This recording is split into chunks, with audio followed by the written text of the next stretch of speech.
हमने देखा कि कैसे लिथोस्फीयर का इवोल्यूशन हुआ, हाइड्रोस्फीयर का कैसे हुआ, बारिश होने के कारण जो गड्ढे थे वो बढ़ गए, हाइड्रोस्फीयर कैसे बना, और एटमॉस्फेयर का इवोल्यूशन कैसे हुआ। अब नेक्स्ट है सोलर सिस्टम, है ना, सोलर सिस्टम। तो लिखिए the sun 8 planets, the sun 8 planets, 63 moons, 63 moons, and millions of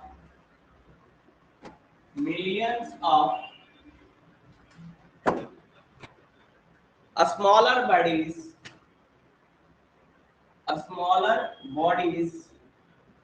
like asteroids,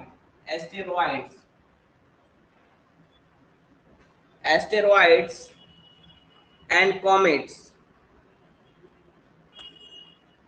asteroids and comets constitute solar system। इसके बाद नहीं है ना, comets constitute solar system।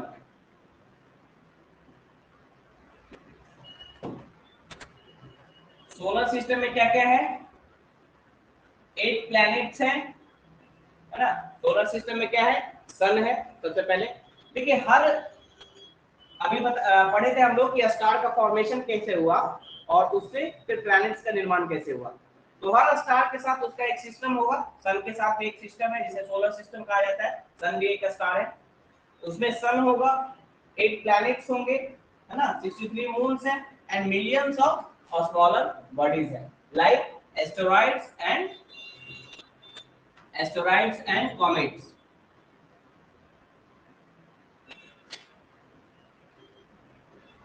constitutes solar system।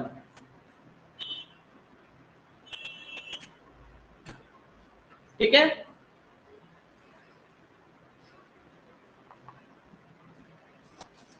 अब देखिए यहां पे all the planets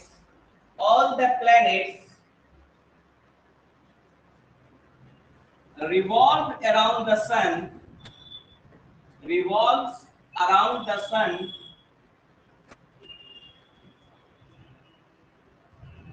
in elliptical orbit,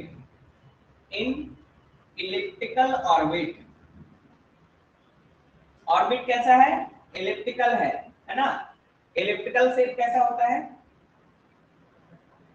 अंडाकार। इसका मतलब सन सेंटर में है कि नहीं, सन जो है वो सेंटर में है और इसके चारों तरफ सारे प्लैनेट घूम रहे हैं अंडाकार शेप में। इसका मतलब क्या होता है, क्योंकि शेप इलेक्ट्रिकल है तो कभी ये प्लैनेट सन से नजदीक होंगे और कभी सबसे फारवेस्ट होंगे, है ना। मतलब कि दोनों डिस्टेंस इक्वल नहीं है। जैसे सर्कल होता है उसको अगर बीच से हम सेंटर से अगर करें, ऑफ करें, तो दोनों डिस्टेंस क्या होता है, इक्वल होता है, रेडियस। लेकिन यहाँ पे दो रेडियस होता है, इलिप्स में दो रेडियस होते हैं, R1 और R2। R2 हमेशा क्या होगा, R2 is less than much ज्यादा नहीं, R2 is less than R1। यानी R1 जो रेडियस होगा, एक तरफ का रेडियस बड़ा होता है ना, दूसरे तरफ का रेडियस। इसीलिए इस शेप को क्या कहा जाता है, एलिप्टिकल शेप। तो इलिप्स में क्या होता है, एलिप्टिकल शेप में क्या होता है, दो अलग अलग रेडियस होते हैं, है ना। सर्कल में क्या होता है, दोनों रेडियस सेम होते हैं। तो ये याद रखना है। और इसका बहुत बड़ा इंपॉर्टेंस है, आगे पढ़ेंगे हम लोग क्या इंपॉर्टेंस है। पेरिजी और एपोजी बोला जाता है इसको, एपहिलियन और पेरिहिलियन, है ना। एपहिलियन और पेरिहिलियन, है ना, अगर सन के रिस्पेक्ट में थे। उसी तरह मून के रिस्पेक्ट में भी वैसा ही है, मून भी इलिप्टिकल ऑर्बिट में घूमता है, तो वहां पे एपीजी और पेरिजी होता है।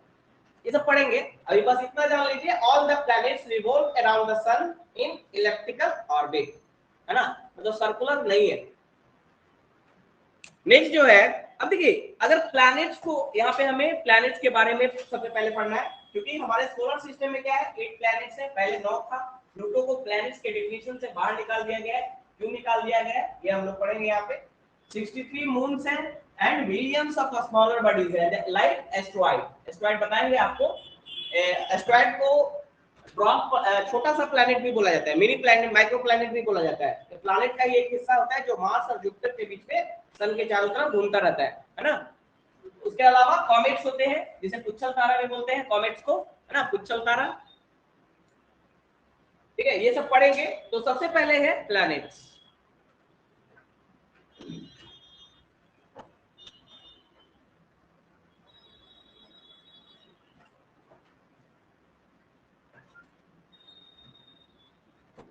अगर प्लैनेट्स को डिवाइड किया जाए तो प्लैनेट्स दो तरह के हो सकते हैं, है ना।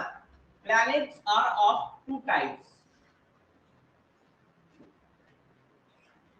Planets are classified into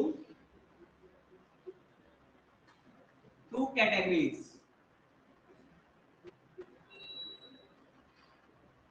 inner planets and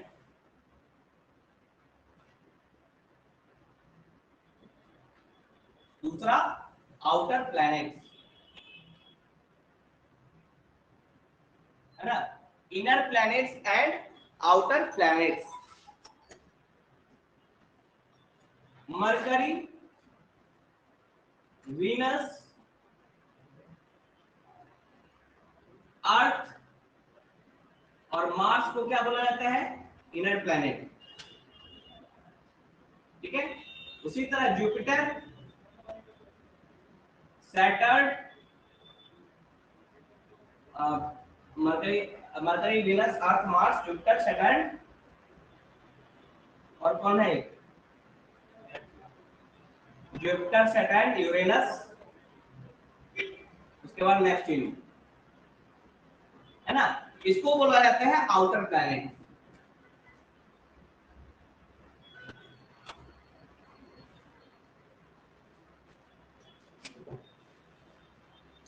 बस यहाँ पे हमें ये चीज समझना है ना, यहाँ पे ये समझना है कि इन्हें आउटर और इनर प्लैनेट्स क्यों बोला जाता है ना। इसको बोला जाता है आउटर प्लैनेट को जोवियन प्लैनेट, जोवियन प्लैनेट, और इसको टेरिटोरियल प्लैनेट,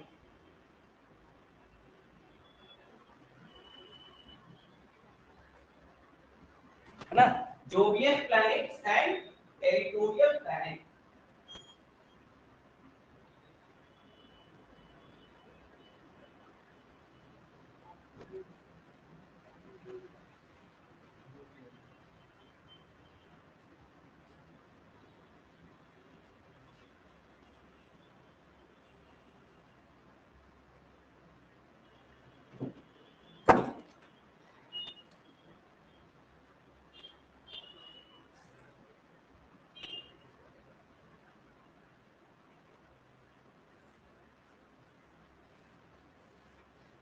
दोनों में हमें अभी यहाँ पे डिफरेंस समझना होगा क्या है।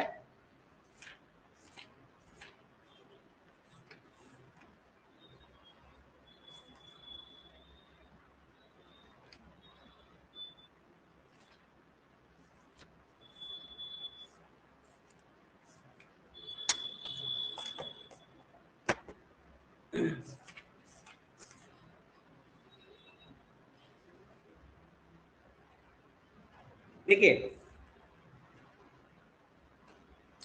जोवियन, जोवियन का मतलब होता है, Jovian means Jupiter like, Jupiter like, है ना। और टेरिटोरियल मीन्स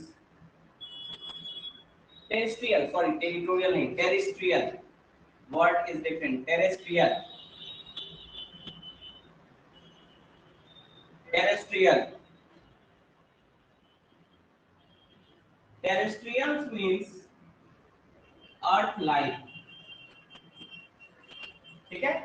तो इनर प्लैनेट को टेरेस्ट्रियल प्लैनेट भी बोला जाता है और आउटर प्लैनेट को जोवियन प्लैनेट भी बोला जाता है। जोवियन का मतलब होता है जुपिटर लाइक, यानी जितने भी प्लैनेट्स हैं आउटर प्लैनेट्स, जितने भी आउटर प्लैनेट्स हैं वो जुपिटर की तरह ही होते हैं। Jupiter, Saturn, Uranus and Neptune ये आउटर प्लैनेट है, इन्हें जोवियन कहा जाता है क्योंकि इनका जो कैरेक्टरिस्टिक है वो जुपिटर की तरह ही है।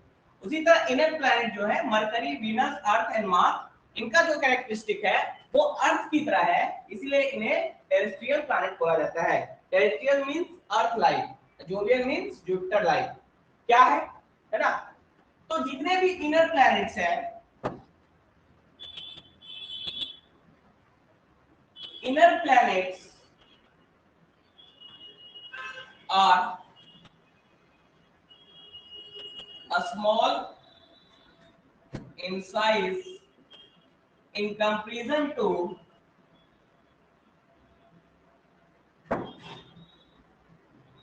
outer planet. They are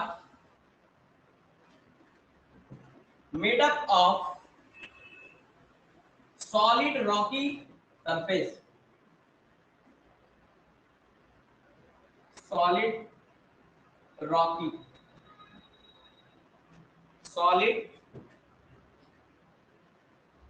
rocky surface, ठीक है। जो इनर प्लैनेट होंगे वो आउटर प्लैनेट्स की अपेक्षा छोटे होते हैं, है ना, छोटे होते हैं। सबसे बड़ा प्लैनेट कौन है हमारे सोलर सिस्टम का? जुपिटर, है ना, उसके बाद सैटर्न। तो जितने भी आउटर प्लैनेट्स होंगे बड़े बड़े होते हैं, है ना। इनर प्लैनेट्स इनकी अपेक्षा इनका साइज कम होता है, लेकिन ये जो इनर प्लैनेट्स होते हैं वो सॉलिड स्ट्रक्चर होता है उनका, सॉलिड रॉकी स्ट्रक्चर होगा उनका, सरफेस कैसा होगा? सॉलिड रॉकी सरफेस होगा, है ना। बट जो आउटर प्लैनेट होंगे they are made up of gases, है ना। आउटर प्लैनेट्स, आउटर प्लैनेट्स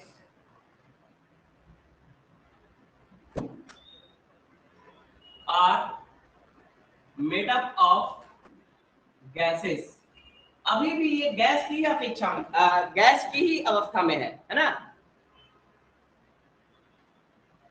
ठीक है। आउटर प्लैनेट जो है अभी भी ये गैसियस फॉर्म में ही है, गैस के बड़े बड़े गोले हैं, हॉट, है ना, ball of gases. Jupiter, Saturn, Uranus, Neptune ये सब क्या है? हॉट बॉल ऑफ गैसेस है। अभी भी ये गैसियस फॉर्म में ही है, लेकिन मरकरी, वीनस, अर्थ और मार्स ये सॉलिड सॉलिड रॉकी सरफेस है इनका, ये याद रखना है। हाँ, साइज के हिसाब से इनर प्लैनेट छोटे होते हैं आउटर प्लैनेट से।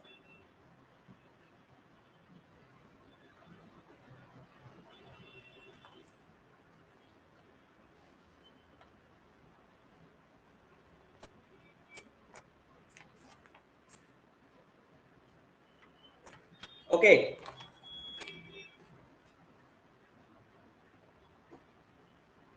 अब यहां पे अगर देखें डेंसिटी की बात करें तो डेंसिटी किसकी ज्यादा होगी? डेंसिटी किसकी ज्यादा होगी? इनर प्लैनेट्स की, क्योंकि सॉलिडिफाई है।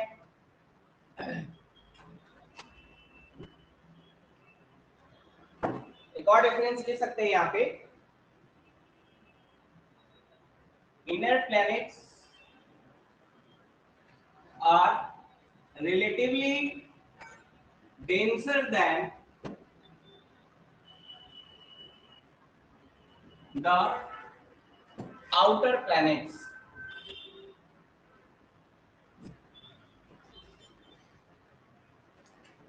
than the outer planets।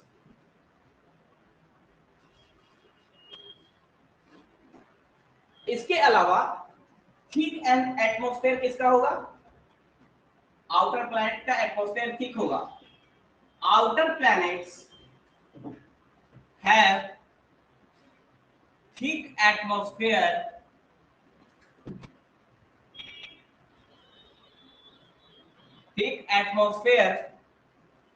In comparison to inner planet, क्योंकि ये गैस के ही बने हैं, है ना। गैस के ही बने हुए हैं, ठीक है। इसीलिए इनका जो एटमॉस्फेयर होगा आउटर प्लैनेट्स का, यानी जुपिटर हुआ या फिर सैटर्न हुआ, है ना, इनका एटमॉस्फेयर थिक होता है ना, इनर प्लैनेट की अपेक्षा।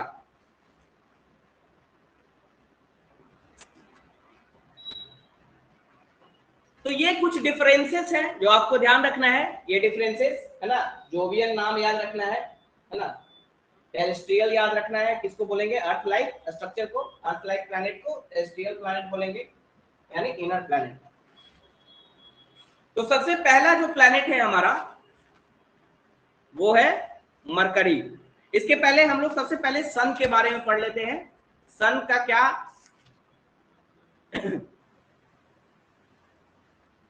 लिखिए, साइज के अनुसार बताएंगे, ये सब रटने की चीज है।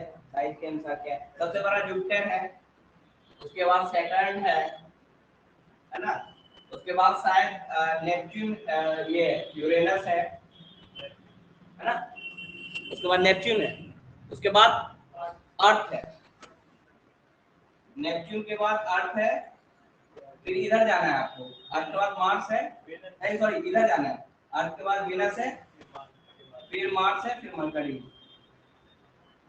तो याद करने की चीज है, रटने की चीज है, रट लीजिए। और उसके बाद देखिए कुछ इंफॉर्मेशन है यहाँ पे जो जानने इंपॉर्टेंट हो सकता है आपके प्रीलिम्स के लिए, उसको मिटा दें।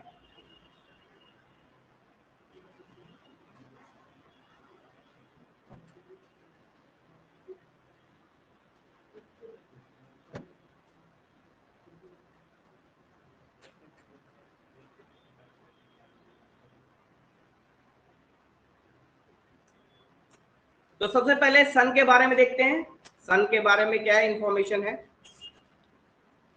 देखिए सन, सन क्या है, एक स्टार है ना, सन क्या है, एक स्टार है। Sun is illuminated, sun is the ultimate source of light and heat energy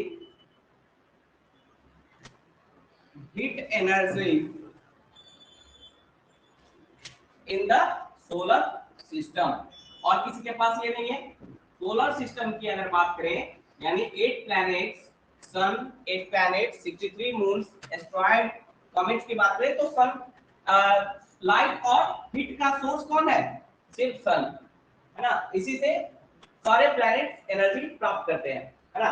और सन में ये एनर्जी कहां से आता है, मैंने बताया था आपको, पढ़ा होगा, स्टार्स का बहुत सारा स्टेज होता है, स्टार्स के स्टेज होते हैं, है ना।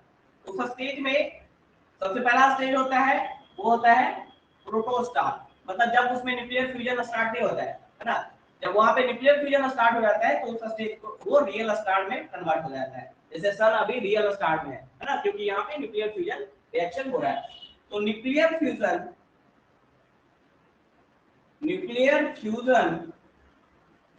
reaction is the source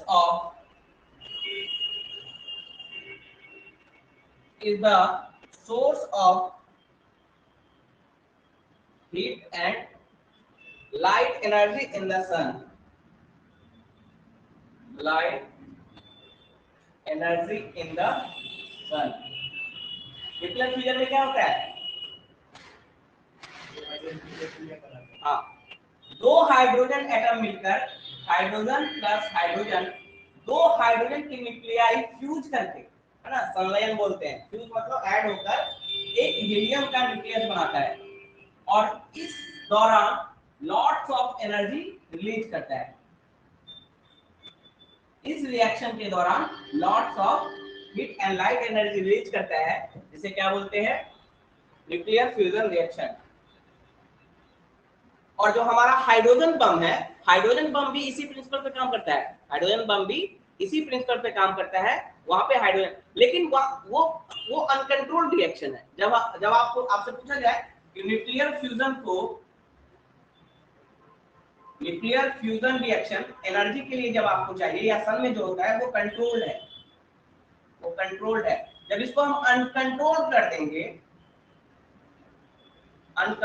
कर देंगे यानी चेन रिएक्शन होने लगेगा तो उसे क्या कहेंगे, हाइड्रोजन बम। यानी हाइड्रोजन बम में भी सेम प्रिंसिपल यूज होता है ना, न्यूक्लियर फ्यूजन।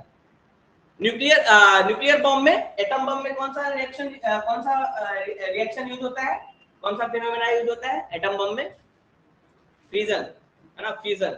वहां टूटता है, एटम बम में टूटता है, टूट के एक न्यूक्लियस दो न्यूक्लियस में बदलता है, लेकिन हाइड्रोजन बम में जुटता है।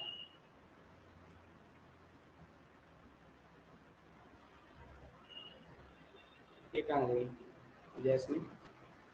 ओके,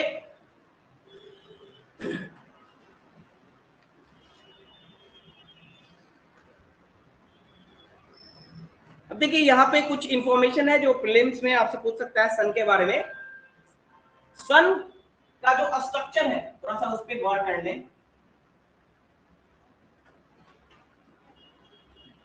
सन के स्ट्रक्चर पे गौर कर लें, बहुत ज्यादा कुछ समझने लायक इस चैप्टर में नहीं है, ज्यादातर इंफॉर्मेशन ही है।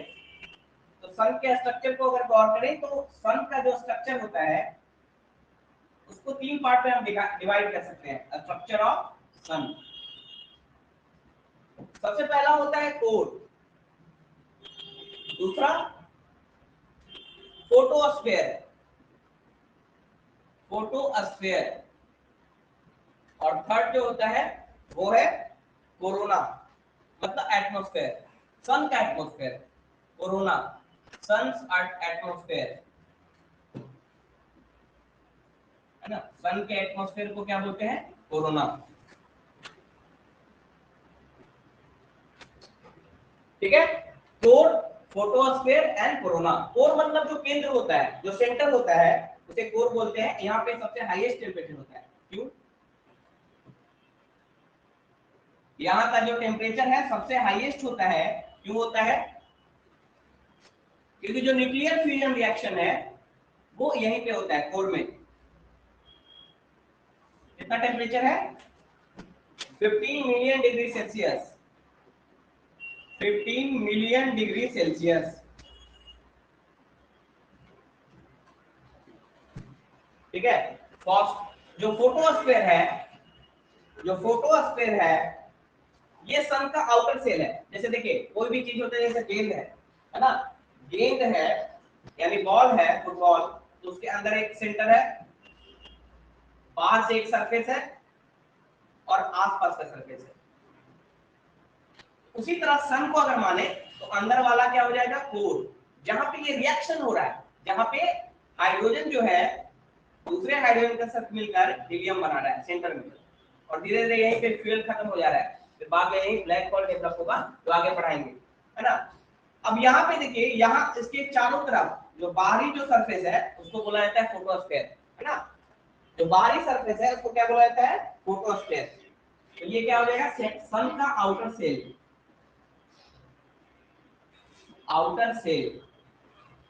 बाहरी जो लेयर है ना, बाहरी जो लेयर है वो है फोटोस्फेयर। कल सन का जो बाहरी लेयर है वो है फोटोस्फेयर, सन का आउटर सेल। और जहां से लाइट रेडिएट करता है, लाइट कहीं, जैसे वहां लाइट रेडिएट कहां से कर रहा है, सरफेस से ही ना, सेंटर में तो जल रहा होगा, लेकिन लाइट कहां से निकल रहा है, रेडिएट कहां से कर रहा है, बाहर वाले सरफेस से, है ना, आउटर सेल से। तो यहीं से लाइट रेडिएट करता है। तो लिख लीजिए,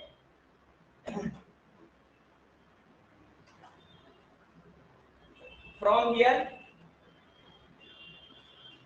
लाइट रेडिएटेड, इसका मतलब ये विजुअल पार्ट है, विजिबल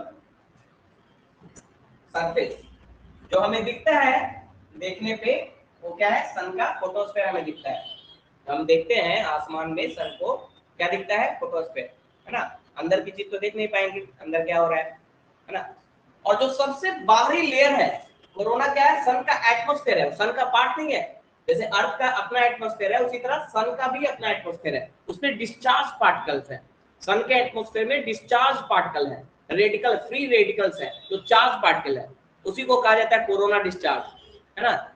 इलेक्ट्रॉन्स के रूप में फ्री रेडिकल्स वहां पे हैं उसके एटमॉस्फेयर में, और वो जब आते हैं पृथ्वी की तरफ तो क्या होता है, जो सन का पृथ्वी का जो ऊपरी ऊपरी जो भाग है आयोनोस्फीयर, वो उनको कैच कर लेता है। अगर वो कैच नहीं होंगे तो पूरा सिस्टम वो कर देगा, डैमेज कर देगा, जितना भी टेलीकम्युनिकेशन है हमारा होल सब डैमेज कर देगा।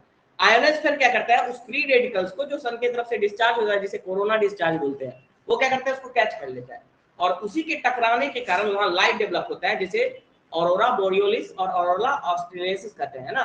देखते हैं कभी लाइटिंग होता है वहां पे आयोनोस्फीयर में, है ना, डिफरेंट कलर का लाइटिंग होता है। क्यों होता है, क्योंकि आयोनोस्फीयर में भी आयन्स है, और इधर का आयन उधर से जो आयन आ रहा है उसे उसको कैच कर लेता है ना, और उसके उन दोनों के मिलने से लाइट वहां पे लाइट डेवलप होता है, जिसे ऑरोरा बोरियोलिस और ऑरोरा ऑस्ट्रेलिस बोलते हैं, वो पढ़ेंगे आगे।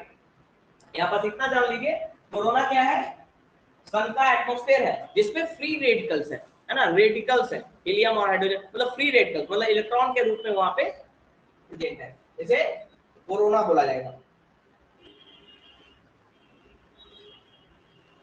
ये कब विजुअल होता है पता है, जैसे तो सन जो हम देख रहे हैं वो हमेशा हमें ये दिखेगा, उसका एटमॉस्फेयर नहीं दिखेगा, उसका फोटोस्फीयर दिखेगा।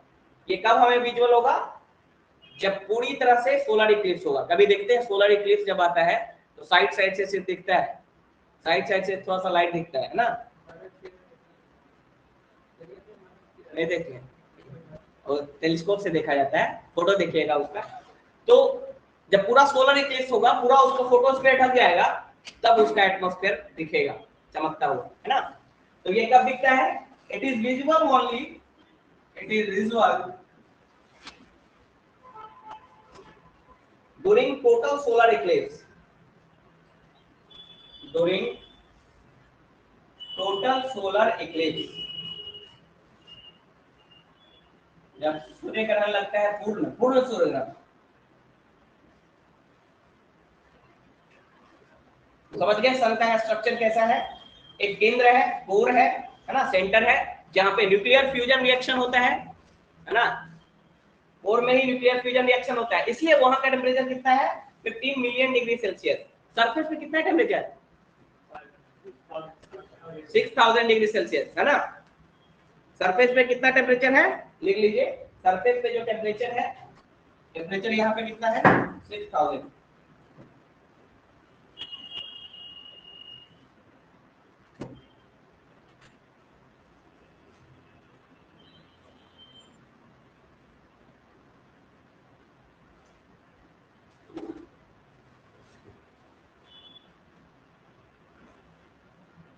ठीक है।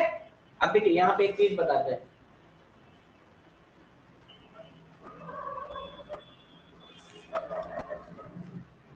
क्योंकि किताबों में आपको नहीं मिलेगा ये सारी चीजें, इसको मिटा दें।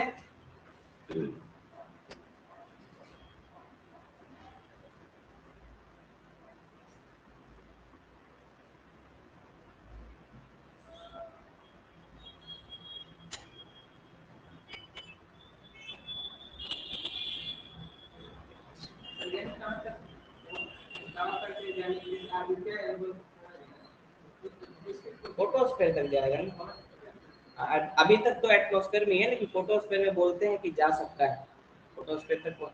फोटोस्फीयर से एकदम क्लोज नहीं, मतलब अभी तक मान के चलें कि एटमॉस्फेयर तक रहा है, क्योंकि वही सरफेस का टेम्परेचर 6000 डिग्री सेल्सियस।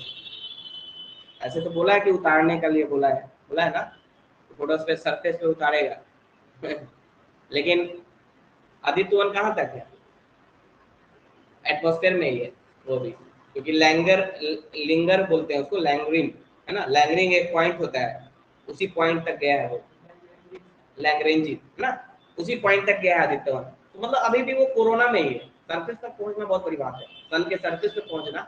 और अगर सन के सरफेस पे पहुंच गया ना तो बहुत बड़ी डिस्कवरीज हो जाएगी, क्योंकि स्टार से ही पूरा लाइफ है, स्टार में ही एनर्जी का सोर्स है ना। अगर उसको हम डिस्कवर कर लिए, अगर वहां तक पहुंच के बहुत सारा स्टडी कर लिए, है ना, तो बहुत सारी चीजें हो सकती है। आगे पढ़ाएंगे, जब वो पढ़ाएंगे ना स्टार का जो स्टेज होता है, लाइफ का जो साइकिल है, वो जब पढ़ाएंगे तो बहुत सारी चीजें क्लियर होगी, क्योंकि सारे स्टार का लगभग एक ही होता है, सन भी उसी में उसी का पार्ट है। अभी पहले ये सिंपल से चीजें पढ़ लेते हैं, है ना। ओके, अब देखिए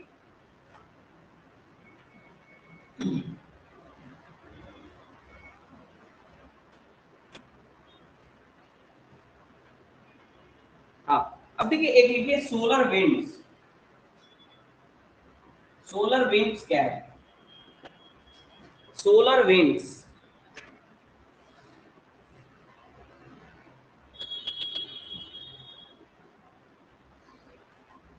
ठीक है, सोलर विंड्स,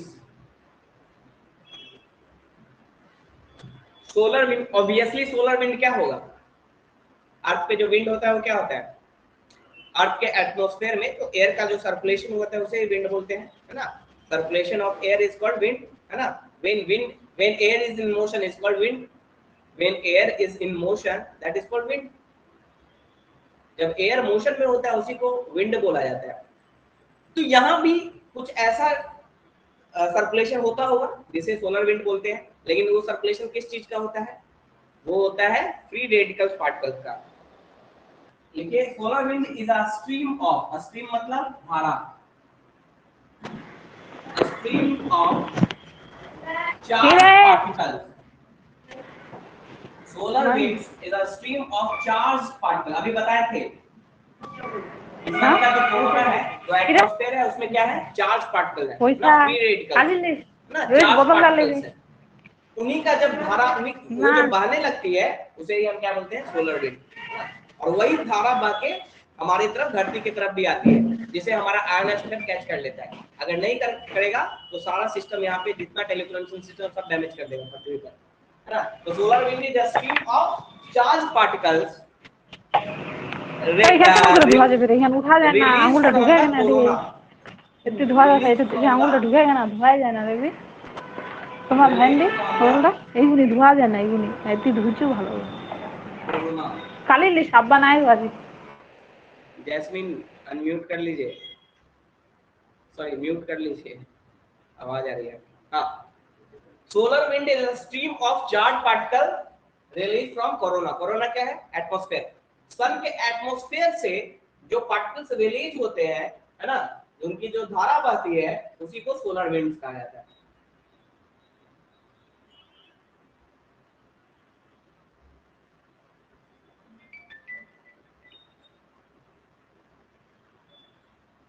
इसमें कौन कौन होते हैं?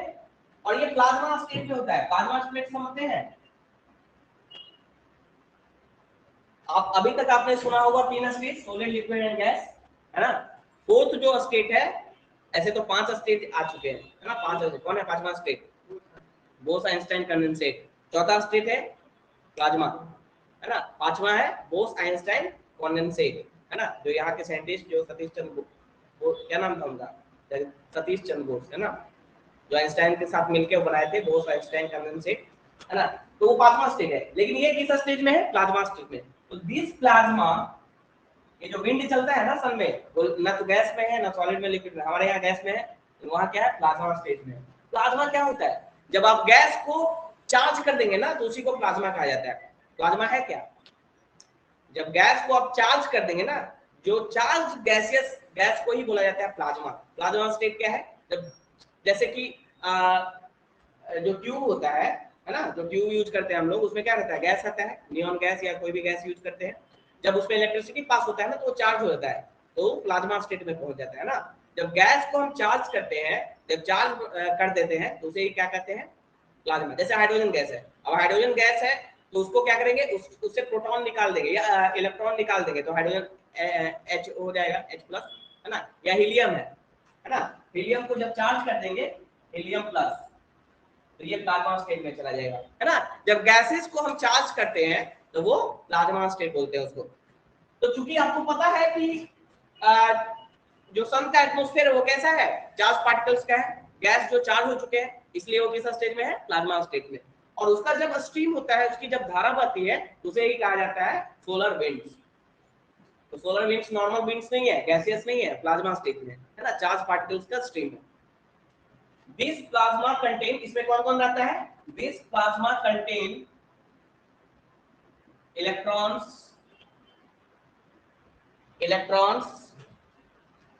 प्रोटॉन्स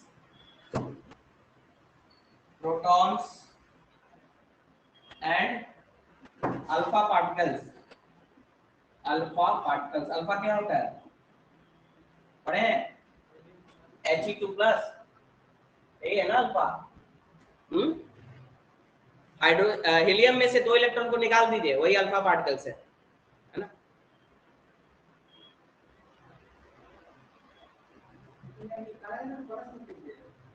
निकालेंगे तो प्लस नहीं आएगा, इलेक्ट्रॉन्स को आप सेपरेट करेंगे तो क्या आएगा? माइनस। ऐड करेंगे तब ना माइनस आएगा, इलेक्ट्रॉन्स को जब आप हटाएंगे तभी तो प्लस आएगा। अब हीलियम एक एटम है जिसमें 2 इलेक्ट्रॉन 2 प्रोटॉन है ना, हाइड्रोजन हीलियम 2 एटॉमिक नंबर है, 2 इलेक्ट्रॉन 2 प्रोटॉन है, तो 2 इलेक्ट्रॉन को निकालेंगे तब तो प्लस चार्ज। प्लस मतलब क्या होता है? प्लस मतलब इलेक्ट्रॉन्स आ गया, प्लस मतलब कि इलेक्ट्रॉन हट गया, नेगेटिव चार्ज हट गया तो प्लस हो गया, नेगेटिव चार्ज ऐड हो गया तो माइनस होगा ना। तो हीलियम 2+ क्या है? Alpha particle. यानी अल्फा पार्टिकल्स है क्या? ये हीलियम एटम ही है, लेकिन इससे इलेक्ट्रॉन को हम निकाल दिए है ना, इससे 2 इलेक्ट्रॉन निकाल दिए तो ये अल्फा बन गया। तो अल्फा पार्टिकल मतलब क्या होता है? हीलियम 2+। ये सारे चार्ज पार्टिकल हैं इसमें, इस प्लाज्मा में ये है, इलेक्ट्रॉन भी है, प्रोटॉन भी है, अल्फा पार्टिकल्स भी है, क्योंकि पूरा एटमॉस्फेयर हीलियम का बना हुआ है, हाइड्रोजन और हीलियम का बना हुआ है। पूरा सन का जो एटमॉस्फेयर है उसमें हाइड्रोजन और हीलियम है, वो भी चार्ज वे में, फ्री रेडिकल्स के रूप में, ठीक है। और इसी को कहा जाता है corona discharge. The process of release of charged particles, बहुत ये इतना सिंपल नहीं है, बहुत कॉम्प्लेक्स है, लेकिन हमें बहुत सिंपल वे में पढ़ना है। इस पे तो साइंटिस्ट अभी भी ढूंढते हुए हैं, होता क्या है, कैसे होता है ना, लेकिन बहुत सिंपल वे में हमें पढ़ना है। एग्जाम में बहुत डीप में नहीं लिखना है, बहुत सिंपल वे में लिखेंगे तो मार्क्स आएगा, बहुत कॉम्प्लेक्स वे में समझाएंगे तो नहीं देगा marks. The process of release of charge particles from corona is called corona discharge.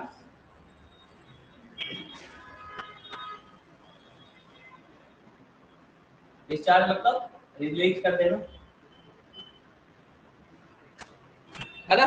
The process of release of charge particle from corona is called corona discharge. आगे चले, ये सब मैं एक्स्ट्रा बता रहा हूँ, ये सब किताबों में नहीं है चीजें, है ना, ये सब बहुत ज्यादा डीप में पढ़ना भी नहीं है, थोड़ा थोड़ा पढ़ लीजिए।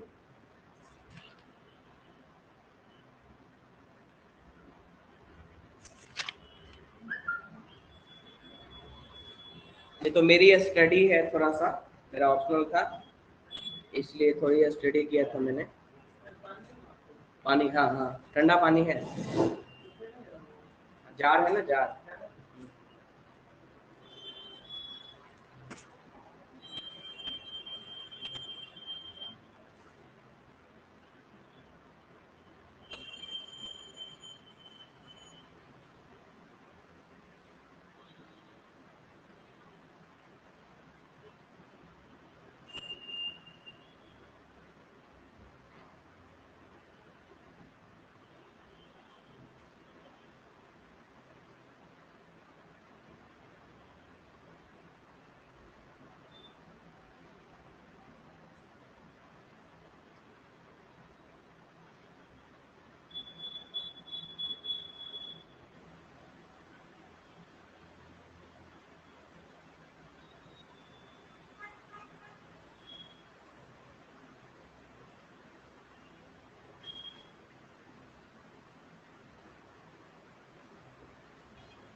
ठीक है सर।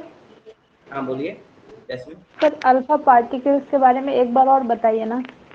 बिल्कुल, अल्फा जो होता है ना, अल्फा पार्टिकल्स कब बनता है? जब हीलियम से, देखिए हीलियम एक एटम है जो न्यूट्रल एटम है, उसमें उसका एटॉमिक नंबर है 2, तो जितना एटॉमिक नंबर उतना प्रोटॉन उतना ही इलेक्ट्रॉन, क्योंकि न्यूट्रल है।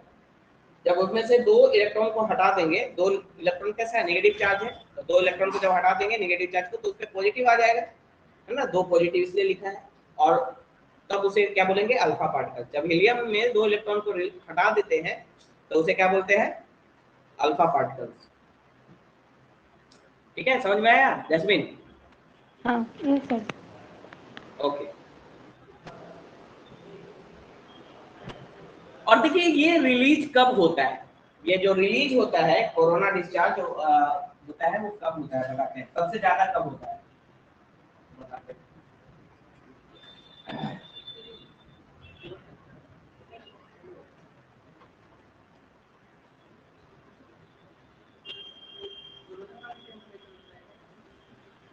कोरोना का कोई वैसा कोई खास टेम्परेचर नहीं हो सकता है, तो एटमॉस्फेयर है, घटता बढ़ता रहता है दिनों में।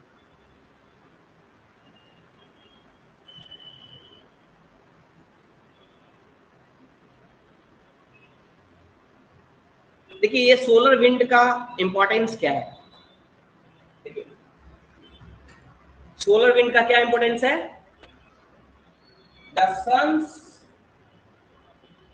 Magnetic field, the sun's magnetic field is carried out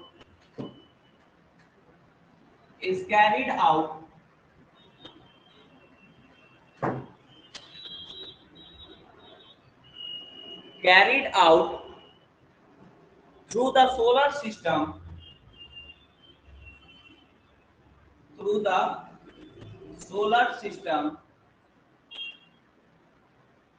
by solar winds। Solar winds का क्या काम है, क्योंकि ये चार्ज पार्टिकल है, ये सन के मैग्नेटिक फील्ड को मेंटेन करते हैं या कैरी करते हैं, है ना। सोलर विंड क्या करते हैं, सन के मैग्नेटिक फील्ड को मेंटेन करते हैं। वो चार्ज चला गया sir solar wind charged particle है। हाँ, सोलर विंड तो बताए थे ना, सोलर विंड है स्ट्रीम ऑफ चार्ज पार्टिकल, मतलब धारा, चार्ज पार्टिकल्स का धारा है, धारा बहते रहती है ना, प्लाज्मा स्टेट में है। जब गैस को चार्ज करते हैं तो उसे प्लाज्मा स्टेट बोलते हैं, जब गैस को हम चार्ज करते हैं तो उसे क्या बोलते हैं, प्लाज्मा स्टेट।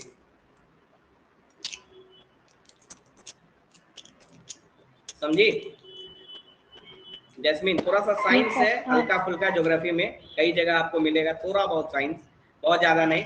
मैं तो ट्राई करता हूँ साइंस का ज्यादा यूज ना करूँ, है ना, लेकिन सर कहीं यूज कहीं आपको कीजिए, सर यूज कीजिए, यूज कीजिए, फिर अच्छा कंफ्यूजन दूर नहीं होता है। अच्छा अच्छा अच्छा, क्योंकि मैं तो साइंस का स्टूडेंट रहा हूँ, इंजीनियरिंग का, तो मैं तो बहुत डीप में जाके पढ़ता हूँ। उतना नहीं करना है, थोड़ा बहुत यूज करना है ना। मैं तो आईआईटी के लिए फिजिक्स पढ़ाता था, फिजिक्स अभी 2 दिन पहले, 1 साल पहले आईआईटी की तैयारी करवाता था, एक कोचिंग में फिजिक्स पढ़ाता था। तो उतना ज्यादा फिजिक्स का यूज नहीं करना है, क्योंकि आप बहुत ज्यादा साइंस उसमें यूज करेंगे एग्जाम में, क्योंकि क्या है, सामान्य अध्ययन, मतलब ऐसा अध्ययन करना है जो सामान्य लोगों के लिए भी, है ना, ऐसा आपको लिखना है, बहुत ज्यादा साइंस नहीं। हाँ, थोड़ा बहुत साइंस जहाँ पे है थोड़ा बहुत एक्सप्लेन कीजिए, हल्का फुल्का साइंस कि ऐसे होता है। अब देखिए सोलर विंड्स जो है, सोलर विंड्स क्या है, हाँ इसमें क्या बोल रहा है कि सोलर विंड्स क्या करता है, carried out through the solar system by solar wind. Solar winds क्या करता है, मैग्नेटिक फील्ड को धारण करता है। मैग्नेटिक फील्ड क्या होता है, मैग्नेटिक पढ़े क्या होता है बताइए, हम रूल पढ़े नहीं पढ़े, सिंपल वे में समझिए। अगर किसी वायर से करंट पास हो रहा है तो उसके चारों तरफ मैग्नेटिक फील्ड क्रिएट होगा, इसको थंब रूल कहते हैं, है ना, समझ में आ रहा है। अगर किसी भी वायर से चार्ज फ्लो होता है, इलेक्ट्रिक करंट फ्लो होता है, तो वहां पे मैग्नेटिक फील्ड प्रोड्यूस होगा उसके चारों तरफ, समझ में। तो यहां जो और इलेक्ट्रिसिटी, फ्लो ऑफ इलेक्ट्रिसिटी है क्या, flow of electron, electricity, flow of electricity का मतलब फ्लो ऑफ इलेक्ट्रॉन, यानी इलेक्ट्रॉन अगर फ्लो हो रहा है यानी करंट फ्लो हो रहा है। करंट है क्या, फ्लो ऑफ फ्री इलेक्ट्रॉन पढ़े हैं, करंट क्या है, फ्लो ऑफ फ्री इलेक्ट्रॉन। तो जहां भी फ्री इलेक्ट्रॉन फ्लो करेगा करंट फ्लो होगा, और करंट जहां से भी फ्लो होगा जिस रास्ते से, उसके चारों तरफ मैग्नेटिक फील्ड प्रोड्यूस होगा, इसको थंब रूल कहते हैं फिजिक्स में, है ना। तो मान लीजिए इस वायर से करंट फ्लो हो रहा है, यानी इलेक्ट्रॉन थम्स फ्लो हो रूल। रहा है, थम्स रूल। ठीक, ऐसे करंट फ्लो हो रहा है, इसको क्या है तरफ yes magnetic sir. Field create sir होगा। ये क्लास 10th में भी है थोड़ा सा थम्स रूल। 10th तक तो सब 10th तक तो सब कुछ पढ़ना ही है। तो अब चूंकि सोलर विंड है क्या, फ्लो ऑफ इलेक्ट्रॉन है, फ्लो ऑफ प्रोटॉन है, या फिर फ्लो ऑफ अल्फा पार्टिकल्स है ना। तो इलेक्ट्रॉन चूंकि फ्लो हो रहा है, इसका मतलब उसके चारों तरफ मैग्नेटिक फील्ड प्रोड्यूस होगा, होगा कि नहीं होगा। यानी उस मैग्नेटिक फील्ड को कौन धारण कर रहा है, उसको कौन कैरी कर रहा है, सोलर विंड्स। सोलर विंड्स का यही सिग्निफिकेंस है ना, वो क्या कर रहा है, सन का जो मैग्नेटिक फील्ड है उसको वो धारण किए हुए, उसको कैरी कर रहा है। अगर सोलर विंड नहीं होगा तो मैग्नेटिक फील्ड नहीं होगा। इसमें लेकिन दिक्कत क्या आती है, इसमें बहुत बड़ा अभी रिसर्च चल रहा है, उतना डीप में नहीं जाना है। अभी मेरा एक फ्रेंड है अमेरिका में, ब्लैक होल पे रिसर्च कर रहा है, उससे कभी कभी बात होता है, पटना का ही है, रोहानीपुर का। तो आता है कभी कभी तो कुछ छोटी छोटी चीजें मुझे बताता है, उसी से थोड़ा सा मुझे नॉलेज हुआ है। बोलता है कि इस पे काफी रिसर्च चल रहा है, ये जो है ना ये बहुत ही मतलब भयानक है। सोलर विंड्स करके भी ऐसा हो सकता है कि हो सकता है पृथ्वी को कभी डैमेज भी कर दे। कैसे, ये पूरा सिस्टम पे अभी स्टडी चल रहा है। ये जो जितना भी मिशन है ना, आदित्य मिशन, ये मिशन, जो भी मिशन, ये उसी को स्टडी करने के लिए। सन का जो कोरोना है उसको स्टडी करने के लिए, अगर उसको सही से हम समझ जाएंगे तो और सन को बचाना और पृथ्वी को बचाना संभव हो पाएगा। नहीं तो हो सकता है कि कभी भी पृथ्वी को भी ये खत्म कर दे, है ना। तो इस पे अभी रिसर्च चल रहा है काफी। होता क्या है देखिए, हर 11 साल पे सन का मैग्नेटिक फील्ड रिवर्स हो जाता है। मैग्नेटिक फील्ड का एक डायरेक्शन होगा, नॉर्थ पोल और साउथ पोल, है ना। हमेशा मैग्नेटिक फील्ड जैसे बार मैग्नेट है, उसमें क्या होता है, नॉर्थ पोल से निकल के साउथ पोल की तरफ आता है। यही मैग्नेटिक फील्ड का डायरेक्शन होता है। कोई भी मैग्नेट का डायरेक्शन क्या होता है, हमेशा फिक्स होता है, नॉर्थ से साउथ की तरफ, है ना। इंटरसेक्ट नहीं करता ये लाइन कभी नहीं, यही तो खासियत है इसका। नॉर्थ से निकलेगा साउथ, यही मैग्नेटिक फील्ड है। अब देखिए ये क्या बोल रहा है कि सोलर विंड्स के कारण, सोलर विंड्स के मूवमेंट के कारण ही मैग्नेटिक फील्ड चारों तरफ प्रोड्यूस हो रहा है सन का। उस मैग्नेटिक फील्ड का कोई ना कोई डायरेक्शन होगा, हर मैग्नेटिक, जैसे इस मैग्नेटिक फील्ड का डायरेक्शन है, नॉर्थ पोल ऊपर है, साउथ पोल नीचे है। हर मैग्नेटिक फील्ड का एक डायरेक्शन होता है, नॉर्थ और साउथ पोल। अर्थ के भी मैग्नेटिक फील्ड का डायरेक्शन है नॉर्थ पोल और साउथ पोल। लेकिन जो अर्थ का मैग्नेटिक फील्ड है, इसके ज्योमेट्रिकल पोल से थोड़ा सा अलग है, और वो भी रिवर्स करता है, वो भी बदलता है। अर्थ का भी मैग्नेटिक फील्ड रिवर्स करता है, कितना साल पे बताएंगे, याद नहीं आ रहा है। वो भी रिवर्स करता है, उसका भी पोल क्या होगा ना। देखिए नॉर्मल सेंस में जैसे अर्थ है, अर्थ का नॉर्थ पोल ऊपर है, साउथ पोल नीचे है, और इसका मैग्नेटिक ये है, इसका पोल एक्सिस, और इसका जो मैग्नेटिक फील्ड है ना ये है, थोड़ा सा अलग है, थोड़ा सा इससे ट्विस्टेड है, मतलब इतने एंगल पे अलग है। ये नॉर्थ पोल मैग्नेटिक फील्ड है, साउथ पोल ऐसे अर्थ का है, थोड़ा सा अलग है, मतलब थोड़ा सा उससे एंगल पे है। और ये भी रिवर्स करता है ना, इधर साउथ हो जाएगा कभी, कभी इधर नॉर्थ होगा, और इसके कारण बहुत सारी घटनाएं होती है जो हम बाद में पढ़ेंगे। अभी अब सन का पढ़ रहे हैं, तो सन के जो सोलर विंड्स के कारण जो मैग्नेटिक फील्ड डेवलप हो रहा है, उसका कोई डायरेक्शन होगा, नॉर्थ और साउथ पोल होगा। वो हर 11 साल पे बदल रिवर्स हो जाता है, हर 11 साल पे। मान लीजिए ऊपर नॉर्थ है, नीचे साउथ है, तो साउथ ऊपर हो जाएगा, नीचे नॉर्थ हो जाएगा। लेकिन magnetic field north to south ही जाएगा, लेकिन उसका जो पोल है वो रिवर्स हो गया, है ना। तो पोल रिवर्स होता है हर 11 साल पे, और उसके कारण बहुत बड़ी घटना होती है। उसी अभी पढ़ाएंगे, और उसी पे रिसर्च चल रहा है। जितने भी ये सब भेजे जा रहे हैं, आदित्य वन ये सब, वो उसी को स्टडी करने के लिए। लिखे approx approx every 11 year, approx every 11 years the sun's geographic pole change their magnetic polarity। ऐसे लिखिए, approx every 11 year the direction of sun's magnetic field reversed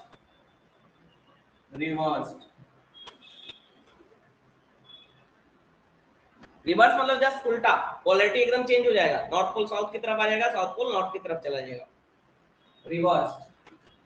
when this हैप, अब क्यों होता है अभी तक किसी को नहीं पता चला है क्यों होता है ना, इसी पे स्टडी चल रही है, भारत भी अपना भेजा है, ठीक है। व्हेन दिस हैपन, जब भी ऐसा होगा हर 11 साल पे, when this happen, when this happens, the sun's photosphere, the sun's photosphere,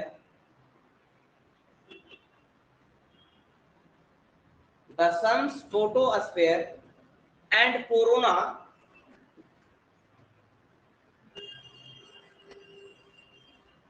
and corona, sun's photosphere and corona undergo changes, undergo changes, undergo changes from quiet and calm, quiet, sorry, quiet, quiet and calm to violently active, from quiet and calm, quiet and calm to violently active। समझ रहे हैं क्या बोलना चाह रहे हैं?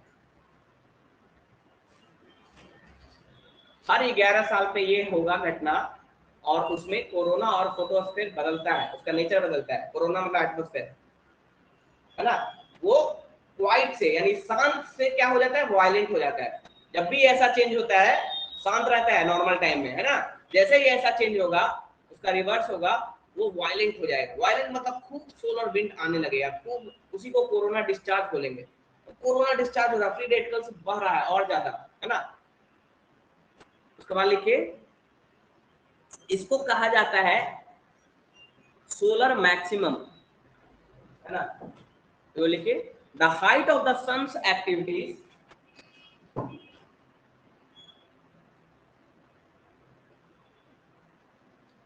height of the sun's activities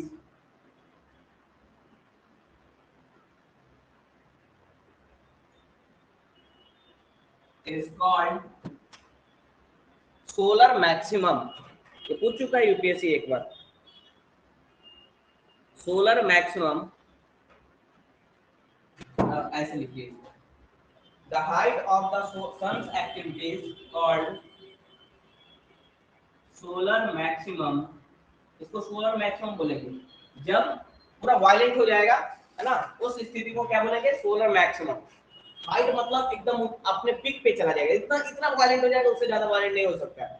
तो अपने जब हाइट पे वायलेंट हो जाएगा, सन्स एक्टिव बोलता है ना कि एस्ट्रोबिडिटी का हाइट कर दिया, है ना, हाइट मतलब इससे ज्यादा नहीं हो सकता है। तो height of the sun's activity, sun का जो एक्टिविटी है वो मैक्सिमम हो गया, इस समय एकदम हाईएस्ट पे चला गया, उसको क्या बोलते हैं, सोलर मैक्सिमम, है ना। Solar maximum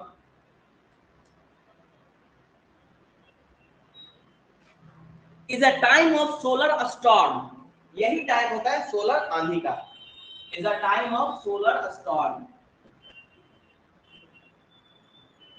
solar storm.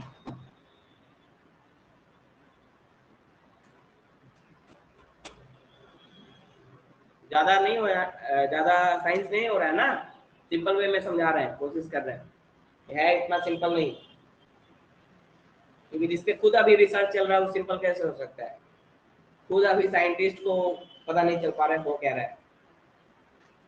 लेकिन यूपीएससी एक बार पूछ चुका है, हल्का ही पूछा है ना, सोलर स्टॉर्म पूछ चुका है, ये पूछ चुका है 11 साल पे जो होता है वो भी पूछ चुका है। ज्योग्राफी काफी हार्ड आता है यूपीएससी में, ज्योग्राफी काफी अच्छा आता है यूपीएससी में, प्रीलिम्स में भी ज्योग्राफी काफी हार्ड आता है।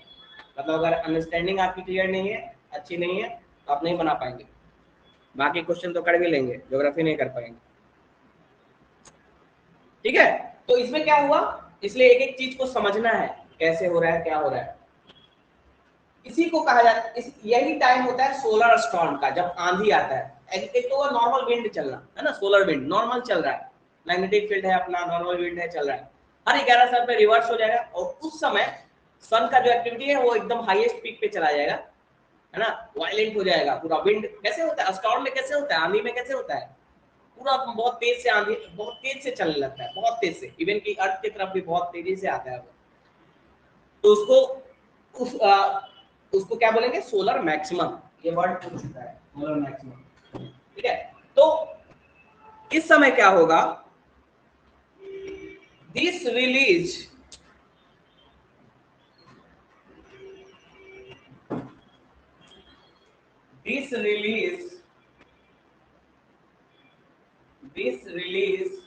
a huge amount of energy, कितनी एनर्जी रहता है कि अर्थ पे जितना भी सिस्टम है सबको डैमेज कर सकता है। this can release a huge amount of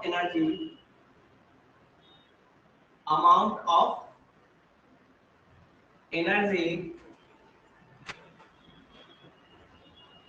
some of which reach us here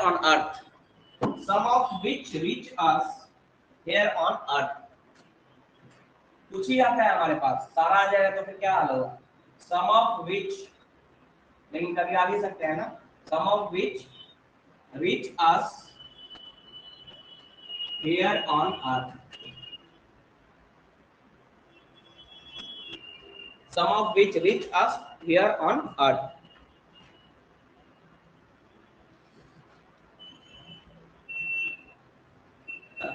yes, कुछ हमारे पास भी पहुंचता है। this can damage satellites,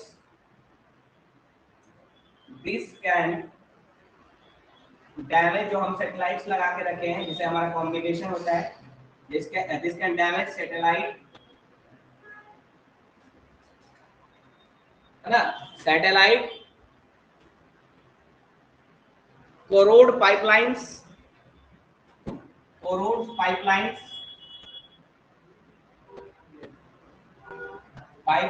को कोरोड कर सकता है। कोरोड मतलब corrode pipelines and affect power grid, सबसे ज्यादा खतरा पावर ग्रिड को होगा। एंड अफेक्ट पावर ग्रिड, क्या होता है पावर ग्रिड, क्या होता है, इलेक्ट्रिसिटी, जाल, ग्रिड मतलब होता है जाल, पावर ग्रिड होता है जिससे करंट फ्लो होता है। मतलब आप देखेंगे एक वायर का जाल लगा हुआ रहता है, कहीं कहीं जाएंगे तो देखेंगे, बाल के पास जाएंगे ना, वहां पे खंबा लगा होगा बहुत सारा, है ना, उसमें वायर लगा रहता है चारों तरफ से, करंट आता है जाता है। पता है करंट के साथ क्या प्रॉब्लम है, करंट को आप स्टोर नहीं कर सकते। एक बार जब इलेक्ट्रिसिटी प्रोड्यूस होता है हाइड्रो इलेक्ट्रिक पावर प्लांट में या थर्मल इलेक्ट्रिक पावर में, उसके बाद हम उसको स्टोर नहीं कर सकते, उसे ग्रिड के थ्रू हम क्या करते हैं, ट्रांसमिट कर देते हैं। और जब हमारे घर तक वो आता है फिर वो डीसी से एसी या एसी से डीसी में कन्वर्ट होगा, और कन्वर्ट होकर हम यूज करेंगे, जितना यूज करेंगे उतना रहेगा, और जो जो बच गया वो लौट के चला जाता है फिर से वायर से, फिर वो ग्रिड में घूमता रहता है। ग्रिड मतलब जाल, वो करंट घूमता रहता है, कहीं स्टोर नहीं होता है, इससे बहुत सारा लॉस होता है, ट्रांसमिशन लॉस, है ना, उसी को ग्रिड बोलते हैं, पावर ग्रिड। तो अगर ये आता है उधर से सोलर फ्लेयर्स, सोलर विंड, तो हमारे ग्रिड्स को डैमेज कर सकता है, क्योंकि चार्ज है ना, तो चार्ज है तो उसको डैमेज कर सकता है, सैटेलाइट को डैमेज कर सकता है, पाइपलाइन को कोरोड कर सकता है ना। लेकिन ये होता, देखिए ये बहुत सारे चीज तो वहाँ आयोनोस्फीयर में ही ये ऑब्जर्व हो जाता है। आयोनोस्फीयर में, हमारा आयोनोस्फीयर जो है वहाँ पे, वो भी वहाँ भी बहुत सारा आयन है हमारे आयोनोस्फीयर में, है ना, जो सबसे बाहर ही है ना, सबसे ऊपर आयोनोस्फीयर, वहाँ पे भी बहुत सारे आयन है, तो वो आयन बहुत हद तक कंट्रोल कर लेते हैं उसको। तो उधर से जो आयन आ रहा है, इधर से जो आयन आ रहा है, मिलने से लाइटिंग होता है, लाइटिंग, और वही लाइटिंग जो है उसी को ऑरोरा बोरियोलिस और ऑरोरा ऑस्ट्रेलिस बोलते हैं। आयोनोस्फीयर, हाइड्रोस्फीयर, एटमॉस्फेयर, आयोनोस्फीयर, हाँ वही के आसपास होता है, उसी को कहते हैं ऑरोरा बोरियोलिस और aurora australis. Australis south pole में, मतलब साउथ हेमिस्फीयर में, है ना, aurora borealis northern hemisphere. Sir spelling क्या है?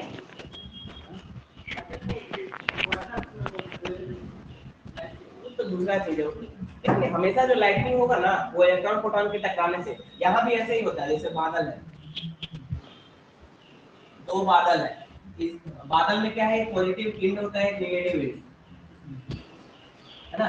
इसका भी एक पॉजिटिव होगा, इसका नेगेटिव। हर बादल का एक पॉजिटिव विंड और एक नेगेटिव विंड होता है। तो जैसे दो बादल जब टकराते हैं, इसका पॉजिटिव और इसका नेगेटिव मिलेगा तो करंट फ्लो होना स्टार्ट हो जाएगा, और यही लाइटिंग आता है। और क्योंकि अर्थ क्या है, यूनिवर्सल एक्सेप्टर है, एक्स्ट्रा इलेक्ट्रॉन को वो आराम से खींच लेता है। तो जब ये टकराते हैं ना, करंट फ्लो होने लगता है। करंट जाएगा कहाँ, आप तो उसको खींच लेता है। करंट मतलब इलेक्ट्रॉन का फ्लो, है ना। करंट जब फ्लो होने लगता है यहाँ से यहाँ, तो ये करंट जाएगा कहाँ पे, आसमान पर ही दौड़ते जाएगा। उसको रास्ता चाहिए, जहाँ उसको रास्ता मिलता है वहां हो जाता है। जैसे देखते हैं हम बिल्ली को छूते हैं तो हमारे अंदर से दौड़ने लगता है। तो अर्थ, क्योंकि अर्थ एक, इसलिए ना अर्थ को अर्थिंग दिया जाता है। अर्थ जो है ना वो यूनिवर्सल एक्सेप्टर है, मतलब जितना भी एक्स्ट्रा इलेक्ट्रॉन दे दीजिए उसको, दे दीजिए उसको, कोई फर्क नहीं पड़ेगा। तो ये जो बिजली है वो सीधे आके अर्थ की तरफ अट्रैक्ट होकर नीचे चला जाता है ना। अब यहाँ पे इसी को कहते हैं लाइटनिंग। अगर बीच में कोई आदमी खड़ा है तो उसको फाड़ देगा अंदर से, नीचे से, है ना। बिजली उसके, उतना वोल्ट का बिजली उसके अंदर से गुजर जाएगा, इसलिए बोलता है लाइटनिंग जब आए तब बाहर ना खड़ा जाए। इसीलिए, और जैसे बिजली गिरा आपके एंटीना पे या किसी भी चीज पे बिजली गिरा, तो आप अर्थिंग क्यों देते हैं, या पोल पे बिजली गिरा तो अर्थिंग क्यों दिया जाता है। जो एक्स्ट्रा इलेक्ट्रॉन रहेगा वो अर्थिंग के थ्रू अर्थ के अंदर चला जाएगा। तो ये यहाँ भी वही फेनोमेना हो रहा है, यहाँ भी लाइटनिंग उसी के कारण हो रहा है, लेकिन वो लाइटनिंग दूसरा है, वो चमकता हुआ एनोस्फीयर में होता है। ये बिजली तो अपना इसका फंक्शन है। जो सबसे नीचे वाला है कौन सा है, एक अरे सबसे नीचे वाला कौन सा है, हाँ, तो इंग्लिश में क्या बोलते हैं, ट्रोपोस्फेयर। तो ये सब ट्रोपोस्फेयर में होता है। जितना भी क्लाइमेटिक फिनोमेना है वो ट्रोपोस्फेयर में होगा। वो तो आयनोस्फीयर से ऊपर है, वहां तो अलग चीज है।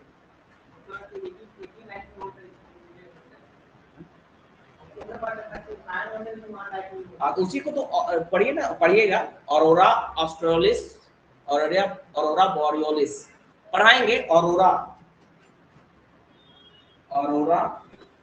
बोरियोलिस, यही है शायद इसके लिए, बोरियोलिस। और ऑरोरा ऑस्ट्रेलिस, नीचे ऑरोरा ऑस्ट्रेलिस बताएंगे, टेंशन नहीं लेना। एनएसएफ जब पढ़ाएंगे ना वहां बताएंगे। इस तरह की लाइटनिंग होती है। तो जहां भी पॉजिटिव नेगेटिव मिलेगा, इलेक्ट्रॉन फ्लो होना स्टार्ट हो जाएगा, वहां करंट फ्लो होना स्टार्ट हो जाएगा। तो ये सारी चीजें हैं सन के साथ रिलेटेड जो आपसे पूछा जा सकता है।